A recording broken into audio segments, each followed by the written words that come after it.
আসসালামু আলাইকুম এভৰিৱান। আজি একেবাৰে সহজ ৰেচিপি এটা আনিছোঁ আৰু এই ৰেচিপিটো ৰমজান মাহত ইফতাৰীত কিন্তু এবাৰ বনাব।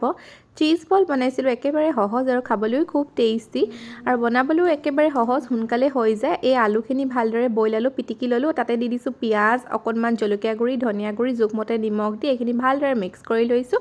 তাৰপৰা আনফালে মই লৈছোঁ চিজখিনি মই এনেদৰে কাটি লৈছোঁ, দেখিছেনে। তাৰপিছত মই এই আলু এনেকৈ অকণমান লৈছোঁ আৰু চিজটো মাজত দি পিনে এটা বল বনাই দিছোঁ। বল গোটেইখিনি এনেদৰে মই বনাই লৈছোঁ আৰু বনাবলৈ একেবাৰে সহজ। আৰু তাৰ পাছতে মই ইয়াতে লৈছোঁ কৰ্ণফ্ল'ৰ অলপমান, আৰু ইয়াতে মই জলকীয়া গুড়ি আৰু অকণমান মছলা আৰু জোখমতে নিমখ দি পানী দি ভালদৰে এইখিনি মিক্স কৰি ল'লোঁ। তাৰ পাছতে এটা চিজ বল ইয়াত দি আৰু ব্ৰেড ক্ৰাম্বছত এনেদৰে লগাই লৈছোঁ।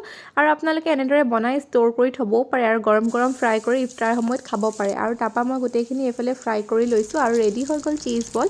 এইবাৰ ৰমজান মাহত এই ৰেচিপিটো ট্ৰাই কৰিব আৰু ভিডিঅ'টো ভাল লাগিলে লাইক এটা কৰি থৈ যাব। আজিলৈ আহিছোঁ, আকৌ লগ পাম, বাই বাই।